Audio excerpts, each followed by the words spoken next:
Did you know Toyota did something totally wild, but kinda genius in Japan? They didn't run ads. They didn't make flashy videos. Instead, they started teaching elementary school kids how to fix cars. Yeah, every Friday, instead of finger painting or playing with clay. These kids are taking apart real cars, swapping parts, fixing engines.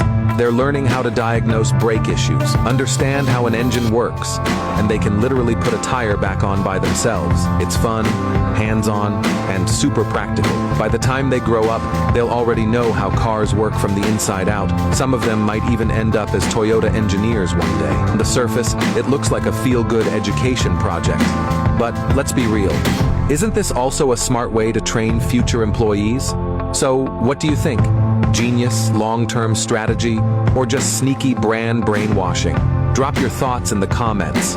And if you're into corporate tricks, plus weird facts, don't forget to like and follow for more.